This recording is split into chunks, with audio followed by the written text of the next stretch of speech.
ای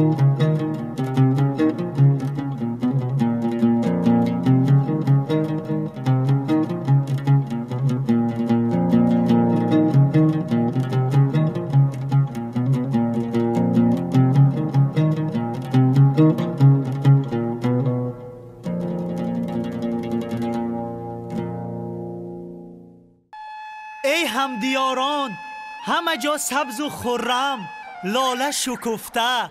در ایام بهار سیر گل لاله عجب گواراست. بیایید همه به سیر لاله.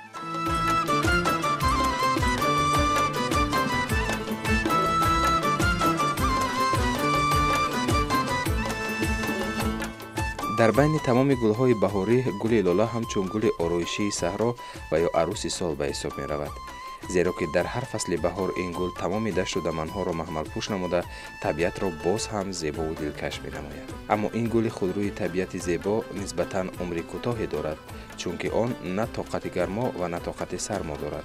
این گل عروس سال هوای بهارانه نرم و لطیف و معتدل را دوست می دارد و برای وی بادهای سخت و شمالهای تند و آفتاب سوزان دشمن جان است. گل لاله گل محبت و عشق به طبیعت، گل وحدت و یگانگی بین گیاهان و دیگر گل‌های خودروی طبیعت می باشد.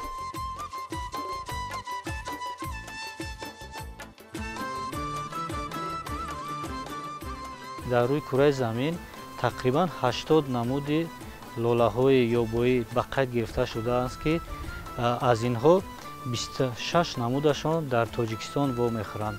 اگر از نقطه نظر پیدایش گل لاله نظر کنیم، اصلا مکان اریال پیداشوی گل لاله این آسیای میانه می باشد، یعنی که دولت های تاجیکستان، ازبکستان، قزاقستان که در این جمهوری ها زیاده از 60 نمود لاله ها رشد میکنند که تقریبا 80% لاله های روی کره زمین را در بر میگیرند. بغیر از آسیای مرکزی، آسیای میانه، اینچنین در قسمت افغانستان، ایران، آذربایجان، ارمنستان و مغولستان نیز نمودهای لاله‌های یابویی به چشم میرسد. خیلی که گفتیم 26 نمود لاله ها در تاجیکستان وام میخورد، از اینها 6 نمودشان لاله های اندمیکی می باشند، یعنی که خاص تاجیکستان فقط در جمهوری ما این گروه لاله ها وام میخورند. طی سالهای طولانی ما اینجا کار میکنیم. در تاجیکستان زیاده از 24 نمود و اولاد لاله وجود دارد که بسیاری از اینها لاله های رستنی هستند که به کتابی سرخ داخل شده اند و بسیاری از نمودهای دیگرش نمودهای اندمیکی بوده که در خصوصا خاصی منطقه جمهوری تاجیکستان در تاجیکستان می‌آید و در دیگر منطقه وجود ندارند.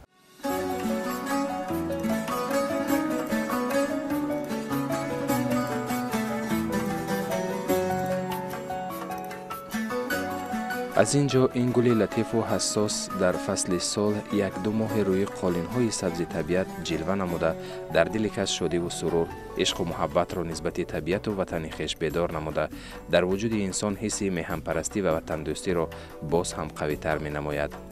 انسان چقدر دوست می‌دارد که در ایام شکفتن این گل عروس سال به این دشت و باغ و سبززارهای پرگل برآمده از زیبایی طبیعت لذت برد.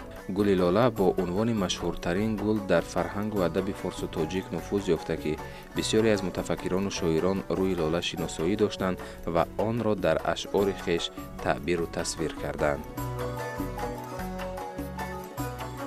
سنت‌های قدیمه و امروزه تاجیک یک مقام دارد خاص و رمز دارد از بهار و از زیبایی و از همون چیزای نادرترین بگیم معنوی مردم تاجیک. و وقتی که امو کلاسیکای ما را میبینید و شاعرای امروزه را میبینید، قسم زیادی اثرهاشون درباره گل و طبیعت و این چیزا بحث میکند و شعر خوانی میکنه. برو دختر که فرهاد تو باشم گل لاله، شکاری چشم سیاد تو باشم گل لاله، شکاری چشم سیاد تو باشم گل لاله. کجا آیم که رو بینم چه سازم گل لاله، که من هم در بریگاد تو باشم گل لاله، گل لاله، گل لاله، گل لاله. از روی گل لوله هایی که در تاجیکستان وام میخورد به سه گروه آنها رو جدا میکنند. لوله هایی که گلبرگشان سفید هستند، لوله های گلبرگشان زرد و سرخ. از همه زیاد لوله های گلبرگشان سرخ در ما زیاد وام میخورند که تقریبا 20 نمود میباشند. این زمان بنابر سبب از معیار زیاد جمع آوری نمودن، این گروه لوله ها در حد نیستی قرار داده شده است و در کتاب سرخ تاجیکستان که سال 2015 نشر گردید، از 26 نمود لوله ها 19 نمودشان همچون لوله های نادر و کمیافت و زیر محوشوی قرار داشته منصوب یافتد در کتاب سرخ جای داده شده است. از تشکیل شدن باغ گل لوله در مساحت باغ بسیار استفاده برده میشد. پیش وقتا وظیفه باغ بود که از هر طرف دنیا گل‌هایی که موسمی دو ساله پیازی نامیده میشوند آورده در مساحت باغ شرایط ما با درخت‌های گل مطابق کرده برای آبادانی باغ استفاده بریم. بعد کدام گل‌هایی که پیازی موسمی دو ساله بسیار ساله مطابق بودن ما آنها رو برای کبوت‌زارکنی پیشنهاد می‌کنیم. بسیارتر پیازهای گل لوله رو ما از ادیرایی که طرف‌های ورزاب، حصار، رایونایی که دور هستند، پیازهایی که نام هر خیلی داشتن آورده در مساحت باغ کار علمی تحقیقاتی می‌گذراندیم. بعد از آنها یک نقشه می‌کشیدیم که نمودهای گل رو زیبایی آنها رو نشان دهیم.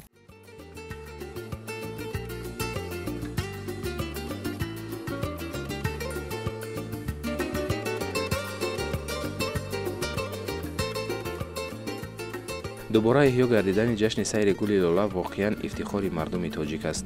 جشن است پر از افتخار ملی. گذشته از این برگزار نمودن چاره‌بینی‌های سیر گل لوله در برابر بیدار نمودن حافظه تاریخی باز ما را وادار می‌نماید که نسبت به سرسبز و شکوفایی نمودن هر وجب خاک وطن سعی و تلاش ورزیم. گل لوله رمز سعادت است و سیر گل لوله احساس فرح و سرور را به کس ارزانی می‌دارد. شکوفا نمودن کوچه خیابان‌ها با گل‌های زیبای لاله برای جلب سیاحان نیز در دامن تاجیکستان عزیز مساعدت می‌نماید. چند سالی که شد با دستگیری پیشوای ملت ما محترم پرزیدنت ما با دستگیری رئیس شهر آزمون اعلان کرده شد. اکنون گل‌هایی که ما دیده ایستادیم در مساحت شهر، در مساحت‌هایی که هر مؤسسه برای کبوت‌زارکنی استفاده می‌برد، این گل‌ها رنگ‌های گوناگون دارند، به‌حد شکلشان زیبا می‌باشند. هست قد پست، هست قد بلند. گل لوله به سه کاتگوریا تقسیم می‌شود. گل‌هایی که بر وقت می‌شکفند، موبایل و دیر. ما حرکت میکنیم که در شرایط ما گل‌هایی که در شکفتگی استفاده بریم، چون که هوای ما بسیار گرم میباشند. این گل‌ها تیز از گل میپرند. بسیار عمر میبینند، ممکن یک ماه باشد. در طرف‌هایی که نور آفتاب بسیار میرسد، گل‌ها تیز از گل میپرند. گل‌هایی که نیم سایه و شناندگی دیرتر از گل میپرند، زیبایی خودشان رو دیرتر به ما نشان میدهند. ما در دیگر نامیناسی‌ها اشتراک کردگی بودیم. در سالهای پیشین با سپاسنامه و افتخارنامه‌ها سرفراز گردانده شده بودیم. سال یکم است که به دیپلم درجه 3 سرفراز میگردیم. زیاده از 150,000 دانه گل‌های لاله پیروزک گل‌های لاله در ماه دکبر سال 2022 شنونده شده بود. نسبت به سال گذشته 20% زیاد بود. امسال من اشتراک کردم در райони ба ман гулпарвари беҳтарин додан. Дар озмун дар шаҳрӣ дипломи номери 1 ба ман бисёр фахр мекунам ки ба ман ҳамин озмунро додан. бо ҳаракат мекунам ки бо аз вай зиёдтар вақти гуля мешинонӣ зебогии онро нишон диҳам. мо ғайр аз гулҳои гули лола мо гулҳои мавсимие ки шароити мо бо мутобиқ аз 30 намуд зиёд баъд ба кабутизоркунӣ истифода мебарем.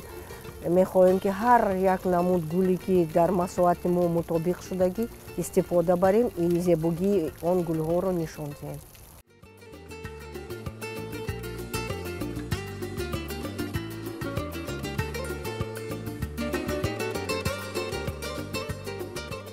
бонувони боғи ирам имсол наздик ба 320,000 беғ гули лола шинонидаанд ва ҳар яки он ба тарзу услуби хос ва нозукона аз ҷониби ин модарон парвариш мешавад то мардум аз тамошои боғ ҳаловат баранд.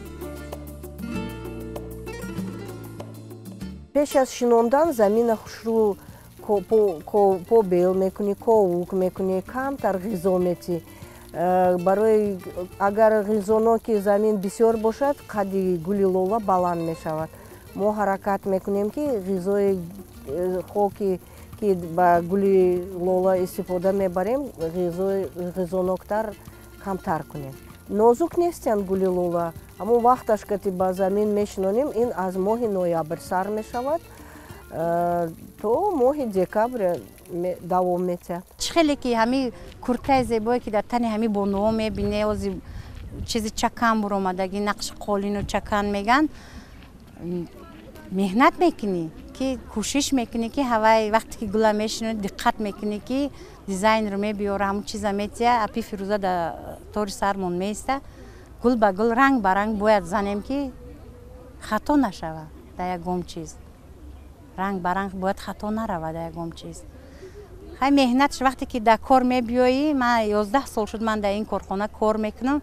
вақте ки мебиёӣ ҳайрат мемонӣ гулҳоя мебинӣ меги чӣ хел ино мешукуфанд кай мешинонанд кай ино вай мешаванд. вақте ки кор мекунӣ мефаҳмонанд та ҳамаша ёд мегирӣ ҳамаша мефаҳмӣ. масалан мегирем инам моҳи мо ина дар шинондан октябру ноябр дар шинондана сар мекунем тулпаноя марда 21 март 22 март шукуфтанаш сар мешавад.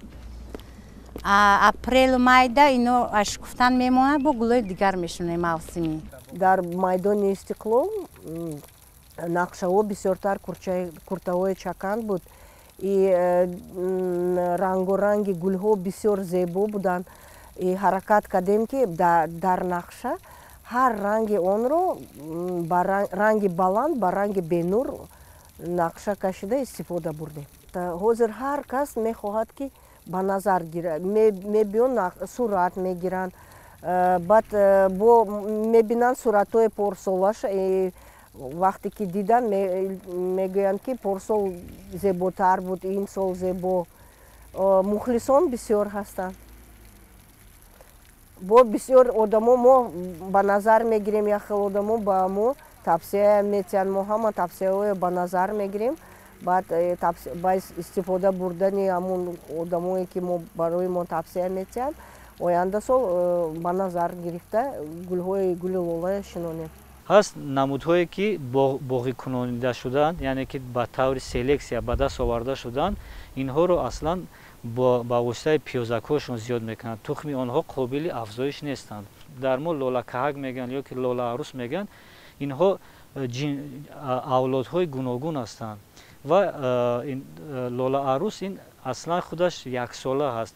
ҳамун сол мебарояд тухм карда мерезад ва лолаҳои муқаррарие ки мо гуфтем ино аслан растаниҳои бисёрсолаи эфемероид ҳастанд.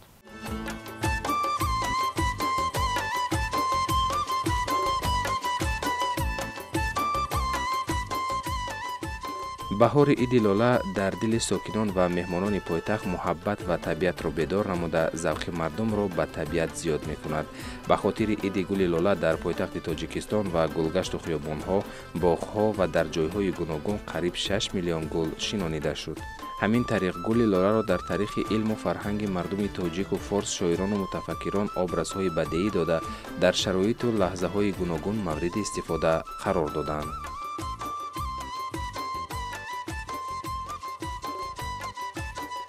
ما وقتی که همراه همکورسان و هم دانشگاهیان داخل باغ ایرم گشتیم، از دیدن این همه زیبایی بسیار خرسند شدیم. محض این باغ را گلهای لاله تشکیل می‌دهند که این گلها به حد زیبایی دارند و به انسان تأثیر خوب می‌بخشند. دعوت می‌نماییم که به دیدن این همه زیبایی بیایند، زیرا دیدن این گلهای زیبا به انسان تأثیر خوب می‌بخشد. ای دوست به دیدن گل لاله بیا، با مادر و با خواهر و با خاله بیا، ای لاله دلربای زیبای چمن، با روح عزیزان 200 ساله بیا. در پشتک اسب لاله یال افشاند، در دشت خروس لاله بال افشاند. آهو بره سبزه به هر سو تازد، مرغ دل من خجسته فال افشاند. این صنعت بسیار قدیمه و صنعت بسیار زیبا پهلوهای گوناگون فرهنگ و مدنیت ما آرایش و زیبایی یافتند و آنها در ادبیات و فرهنگ هم جای معین دارند. مثلا ما می‌دانیم که این ایدها و آیین‌های از قبیل روز گل سرخ، گل لاله، گل سیاه‌گوش در فرهنگ و عنعنه‌های مختلف ما ارز هستی داشتند. آنها در مناطق معین جامعه ما به هر شکل و به هر اسلوب از خود نشان دادند. تشبوس محترم امام علی رحمان پرزیدنت کشورمون این کارها برای مانده شد که یکی از بزرگترین کارهای این شخص بزرگ است. یعنی وقتی که ما رسم و آیین داریم، عنعنه داریم، یعنی سنت داریم، هم عید میکنیم، هم خوشبختیمون میکنیم، هم فخر میکنیم با این، هم ما خودمون در این نشون میدیم که ما هم ملت بر این هویت ملی داریم، شخصیت داریم، خودشناسی داریم، بعد فرهنگ داریم، تمدن داریم. اگر این صورت که ما نشون ندیم، مردم ما رو یه میده ملت حساب میکند. تحفه کردن گل یک رمزی صمیمانه و تازگی احساسات به شما مثلا گذاشتن است. برای همین از این نگاه اگر که نظر میکنید، البته چیزای رسمی سنتی بسیار است، لیکن مهم است که همین چیزا زنده است از اون نگاه که همیشه ما و شما میخواهیم که همین چیز رسما نباشه، سنت نباشه، صمیمانه باشه. ما حرکت میکنیم که نقشه‌های کورتاهای چکن، фигураҳои геометрӣ истифода барем. Но албатта ҳозир мо аз ҳамон китобҳо нақшаҳои куртаҳои чаканро дида, тамошо карда, онҳоро ба назар гирифта гулҳои рангоша истифода мебарем. мо ҳозир пешвақтҳо мумкин мо ҳаракат намекардем ки ягон нақшаи зебо кашем. ҳозир мардумам бисёр ба нақшакашӣ бисёр мехоҳанд ки ҳамин гулҳо зебогии худашонро ба даруни нақша нишон медиҳанд. барои ҳамин ҳар кас аҳамият метиҳад ки гул чӣ хеле шинондагӣ, шаклаш чӣ хеле. барои ҳамин мо албатта пеш аз гулро ба замин гузаронда нақша мекашем, баъд гулҳоро рангу ранг ҷудо мекунем, баъд ба шинондан мегузарем. мо ҳаракат мекунем ки ранги баланд ба ранги бенур биёд, чунки агар ҳама рангу бенур биёд, нақшаи мо худашро нишон намедиҳад. محل و مکان گل‌های لاله خودروی قریب در همه جای تاجیکستان، مخصوصاً دشت و تپه و باغ و چمن‌های حصار، شهرنو، فیض‌آباد، دنقره، شهر و ناحیه‌های ولایت ختلان، استرافشان، اسفره، قسمت‌های کوهی دوشتیچ، تپه و دامنه های کوهستان مسجح و عینی، وحدت، نورک، یوان و ونج و درواز، رشت و تا کوههای پامیر واقع است.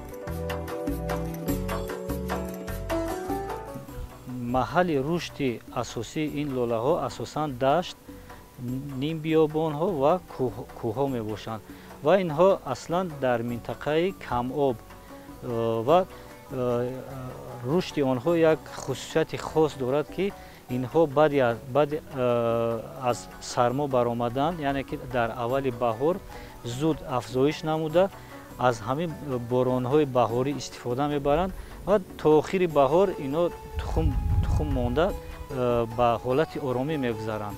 یعنی که اصلا در طبیعت همه لاله ها با واسطه تخم و در بعضی نمودها در اونها در همون پیازکشان با پیازک های خورد پیدا می شود که اینچنین با واسطه پیازک هم زیاد میشن. اصلا در نمودهای یابایی اینها با واسطه تخم زیاد میشن. مردم باید از این گل ها همیشه پذیرایی کنن مثل قبلا این سنت حفظ کنن، چون که حفظ کردن سنت این مناسبت انسان به طبیعت، یعنی طبیعت انسان که خودش از همه خاک و سرزمین که غذا میگیرد باید نسبت نعمت‌های طبیعت هم نعمت‌های زمین هم احتیاطکار باشند، یعنی با احترام رفتار کنند و این گل‌ها رو دوست دارند و همیشه زیر پا نکرده از اونها مثلا پذیرایی کنند، چون که گل هم مثل انسان است، جون دارد، یک مدت و میسبزد، یک مدت طبیعت زیبا میکند، یک عمر که کوتاه دارد، با سال دیگه از نو به وجود میاد. یعنی نشانه این است که برای ما فراوانی و نعمت و خوشبختی میارن. نمودهای گوناگون لاله‌های صحرایی این در قسم شمال تاجیکستان در منطقه قطارکوه‌های کوراما، مغول، در خودروی‌ها، رستنی خودروی همین رستنی در هم منطقه وا میخورند.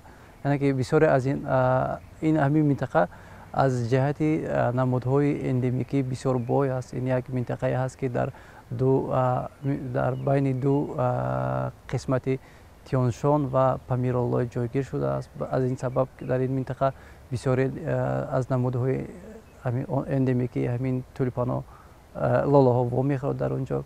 این همش همین رستنی ها بسیار ساله پیازک دارند. همین رستنی ها در منطقه های گوناگون وا میخورند. از سبب کم شده و کاسته شدن همین لاله ها، این رستنی ها را ما سالهای آخر بر کتاب سرخ بسیاری از این رستنی ها را داخل نمودیم که برای حفظ این رستنی ها بسیار مفید است.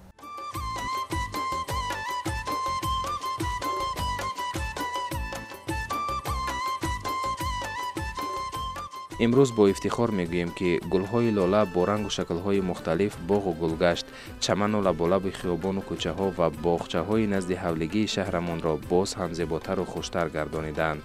چه نعمت بزرگی است که سرزمین کشورمان صاحب طبیعت پاک و زیباست و انسان از آن لذت برده خود را خوشبخت و سعادتمند و صاحب استقلال و خودشناس می‌داند و وجود او را احساس واریزداری و وطنداری فرا می‌گیرد. این احساس شیرین‌ترین احساس است که انسان را بر روح بلندی و سرفرازی و سربلندی و رشد و کمالات دعوت نموده قلباً از این نعمت‌ها شکرگزاری می‌نمایند. شکرانه که امروز جشن‌های اجدادیمان احیا شده ایستادند. سیر گل لاله نیز همچون عنعنه از نیاگانمان به میراث آمده است. بگذار تمام مردم روی زمین مثل گل لاله سرخ روی و همیشه مثل کوه‌ها سربلند باشند. بگذار بین تمام انسانیت مهر و محبت چون گرمی روی لاله خورشید صفت نور بخشی دلها باشد.